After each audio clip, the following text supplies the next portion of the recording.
এই মুহূর্তের সর্বশেষ আপডেট নিউজ নিয়ে আপনাদের সামনে হাজির হলাম।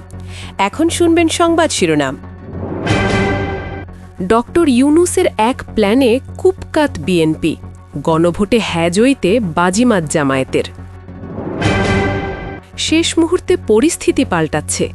নিষিদ্ধ আওয়ামী লীগের সাথে মিলে কাজ করতে চায় বিএনপি।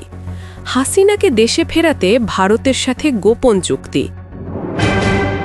আরও জানাব, কেন্দ্র দখল করে জাল ভোট দিয়ে নির্বাচনে জিতেছে বিএনপি। বিস্ফোরক তথ্য দিলেন ব্যারিস্টার রুমিন ফারহানা। আপনারা দেখছেন লাইভ নিউজ বাংলা। এতক্ষণ দেখছিলেন সংবাদ শিরোনাম, এখন দেখুন বিস্তারিত। রাজনীতিতে সবকিছুই কি এত পরিষ্কার হয়?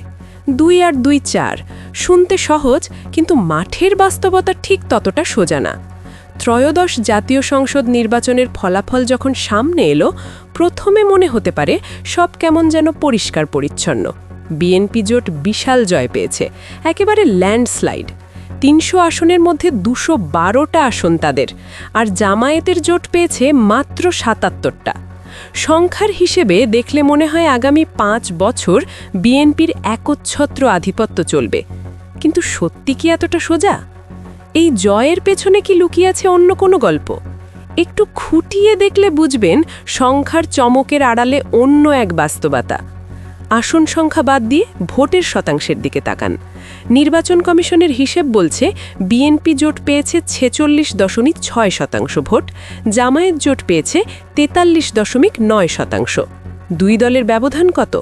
মাত্র 2.7%। তাহলে প্রশ্ন আসে, মাত্র 2.7% ভোটের ব্যবধানে কিভাবে 135টা আসনের ফারাক?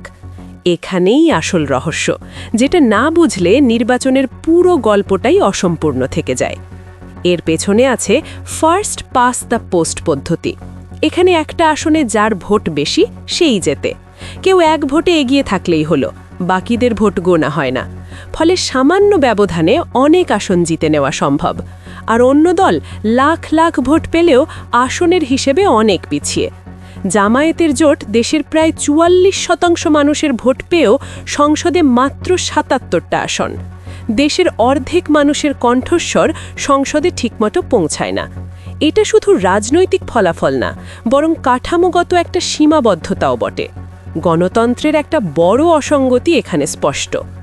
কিন্তু গল্প এখানেই থেমে নেই। এবার সংবিধানে যোগ হতে যাচ্ছে উচ্চকক্ষ, আপার হাউস। এই একটা পদক্ষেপেই রাজনীতির হিসেব নিকেশ পুরো বদলে যেতে পারে। উচ্চকক্ষে আসন বন্টন হবে সমানুপাতিক প্রতিনিধিত্ব বা পিআর পদ্ধতিতে। এখানে কেউ যত শতাংশ ভোট পাবে ঠিক ততটাই আসন পাবে, কারও ভোট নষ্ট হবে না। এই হিসেব কষে দেখলে 100 আসনের উচ্চকক্ষে বিএনপি জোট পাবে 47টা আসন, জামায়াত জোট পাবে 44টা, পার্থক্য মাত্র 3টে আসন। এখানেই পুরো খেলা বদলে গেল। যেখানে নিম্নকক্ষে 135টার ফারাক, উচ্চকক্ষে সেটাই নেমে এলো 3-এ। এখন গুরুত্ব কোথায়? উচ্চকক্ষে কোনো আইন পাশ করতে চাইলে দরকার 51টা ভোট।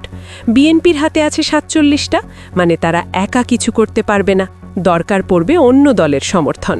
জামায়াত বা ছোট দলগুলো যদি একজোট হয়, তাহলে ওদের হাতেই চলে যাবে ক্ষমতার ভারসাম্য। এমনকি ছোট দল যাদের আসন মাত্র 9টা, তারাই হয়ে উঠতে পারে সবচেয়ে বড় শক্তি। ওরা যেদিকে যাবে ক্ষমতার পাল্লা সেদিকেই ভারী হবে। সোজা কথা, রাজনীতির সমীকরণ কখনোই শুধু সংখ্যার হিসেব না, এখানে গল্পটা অনেক বেশি জটিল। এর মানে আসলে খুব পরিষ্কার। এখন বাংলাদেশের রাজনীতিতে কেউ আর একা কিছু ঠিক করতে পারে না। সংসদের নিচের অংশে কারা বেশি সেটা বড় কথা নয়, কারণ ওপরের কক্ষে গিয়ে সেই শক্তি আটকে যেতে পারে যদি সবাই মিলে না চলে। ধরুন বিএনপি নিচের কক্ষে একটা বিতর্কিত আইন পাশ করল, কিন্তু সেটা উপরের কক্ষে আটকে গেল। তখন বিএনপিরও বসে আলোচনা করতে হবে, মেনে নিতে হবে আপোষ, শুনতে হবে বিরোধীদের কথা। এটা শুধু রাজনৈতিক বদল না, এটা আসলে সংস্কৃতিতেও বড় পরিবর্তন। রাজনীতি আর এক পেশে চলবে না, এখন থেকে চলবে আলোচনা, তর্ক, সমঝোতার ওপর। এখন প্রশ্ন আসে, এটা কি ভালো নাকি এতে সিদ্ধান্ত নিতে দেরি হবে? অনেকে বলছেন এতে নীতিমালা করতে দেরি হবে, সরকারি কাজেও দেরি আসবে। কিন্তু একটা ভালো দিকও আছে, কারণ এখন থেকে কোনো দল ইচ্ছে মতো হুট করে আইন পাশ করতে পারবে না। প্রতিটা সিদ্ধান্তে বারবার ভাবতে হবে, বিরোধী দলের কথা শুনতে হবে। ভুল সিদ্ধান্ত হওয়ার ঝুঁকি অনেক কমে যাবে। এটা গণতন্ত্রের জন্য ভালোই, কারণ গণতন্ত্র মানেই তো আলোচনা, মতভেদ মিলেমিশে কাজ করা। এই নির্বাচনের ফলাফল একটা বড় শিক্ষা দিয়ে গেল, সংখ্যা সবকিছু নয়, আসল শক্তি কাঠামোর ভেতরে লুকিয়ে থাকে। বিএনপি নিচের কক্ষে 212টা আসন পেলেও ওপরের কক্ষে গিয়ে তাদের শক্তি কমে যাবে, বরং অন্যদের ওপরে নির্ভর করতে হবে। জামায়াতের জন্য এটা দারুণ সুযোগ। এবার তারা শুধু বিরোধী দলই না, নীতি নির্ধারণেও বড় ভূমিকা রাখতে পারে। চাইলে সরকারকে সমর্থন দিতে পারে, আবার চাইলে জোরদার বাধাও দিতে পারে। তারা হয়ে উঠতে পারে কিং মেকার। এখন দেখার বিষয়, জামায়াত সেই ভূমিকা নিতে পারবে কিনা, নাকি শেষ পর্যন্ত রাজনৈতিক চাপে পিছিয়ে পড়বে। এই পরিস্থিতিতে ছোট দলগুলোরও ভূমিকা বেড়ে গেল। তারা যদি নিরপেক্ষ থাকে তাহলে ভারসাম্য বজায় থাকবে। এক পক্ষ ধরলে পুরো হিসেব উল্টে যাবে। মানে এখন বাংলাদেশের রাজনীতিতে একতরফা কিছু চলবে না, চলবে আলোচনা আর সমঝোতার রাজনীতি। এটা দেশের গণতন্ত্রের জন্য একেবারে নতুন অধ্যায়। শেষে আবার সেই চেনা প্রশ্ন, রাজনীতিতে সবসময় কি 2 আর 2 4 হয়? এবার দেখিয়ে দিল সবসময় না। অনেক সময় ভেতরে লুকিয়ে থাকে জটিল হিসেব। নিচের কক্ষের ফলাফল একটা গল্প শোনালেও ওপরের কক্ষে গিয়ে গল্পটা বদলে যায়।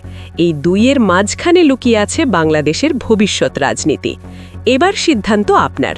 আপনি কি ভাবেন, এই নতুন ভারসাম্য আমাদের গণতন্ত্রকে শক্তিশালী করবে, নাকি আরও নতুন সমস্যার জন্ম দেবে?